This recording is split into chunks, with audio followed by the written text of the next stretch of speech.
হয় যদি পুলিশের অগ্রগতি না হয় তাহলে আপনাদের ইয়েটা কি? আসসালামু আলাইকুম। সর্বপ্রথম আমি আমার শাহেদ ভাইয়ের পরিবারের প্রতি আসলে কি তাদেরকে সান্ত্বনা দেবো, এরকম সান্ত্বনা আমাদের কাছে নেই। তো আমরা যারা রাঙ্গুনিয়ার সর্বস্তরের ছাত্র এবং জনতা যারা আছি, আমরা সকলে মিলে আমরা চাচ্ছি তারা যেন সুষ্ঠু এবং নিরপেক্ষ একটি বিচার পায়। তো সুষ্ঠু এবং নিরপেক্ষ বিচারের মধ্যে আজকে আমাদের থানা ঘেরাও কর্মসূচি, কারণ প্রশাসন আসলে তাদের কথার সাথে তাদের আশ্বাস দিচ্ছে, তাদের আমরা ভালো একটা আশ্বাস পাচ্ছি না তাদের থেকে। তারা যা আশ্বাস দিচ্ছে সবগুলো আমাদেরকে যা সান্ত্বনা দেওয়ার মতো আশ্বাস, যে আমরা তাদের প্রতি বিশ্বাস করতে পারবো এরকম কোনো আশ্বাস তারা আমাদেরকে এখনো পর্যন্ত দেয়নি, আজকে পর্যন্ত দেয়নি। তো সেই প্রেক্ষিতে আমরা পিছনে হাঁটি নাই। আমরা শাহেদ ভাইয়ের রক্তের সাথে এক বিন্দু পরিমাণ আপোষ করব না।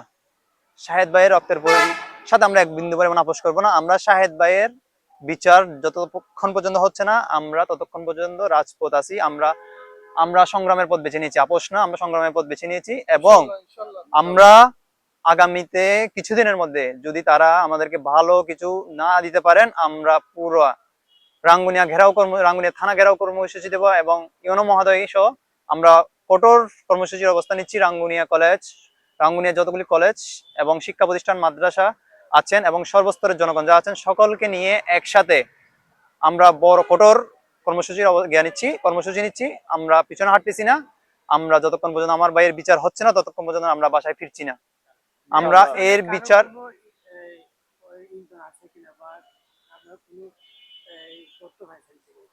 আসলে এখানে যেহেতু সে 17 বছরের একটা ছোট ছেলে, তো 17 বছরের ছেলে আসলে কে কি বা তার, সে কোনো রাজনীতির সাথে জড়িত নয় প্রথমত। আসলে সেটা হয়তো বা তাদের কোনো পারিবারিক বা বন্ধুত্বের মধ্যে হয়েছে, কিন্তু যে করেছে, যারা করিয়েছে, সকলকে আইনের আওতায় আনতে হবে, আমাদের এতটুকু। কারণ সে কোনো রাজনীতি করতো না, সে কোনো এই বন্ধুর মধ্যে করার সাথে মারামারিও করতো না, একদম ভালো ছিল, 5 ওয়াক্ত নামাজ পড়তো না, এই কোরআন পড়তো, এরকম একজন ছেলে ছিল। সেহেতু তার কোনো শত্রু থাকবে এটা আমাদের আসলে বিশ্বাস করতেছি না। তারপরও তাকে যারা মেরেছে, যেই কারণে মেরেছে, আমরা চাই সে যেই হোক, সে আপন, তার যদি আপনে একজন হয় তাকেও গ্রেফতার করতে হবে, তাকে বিচারের আওতায় আনতে হবে। আসসালামু আলাইকুম।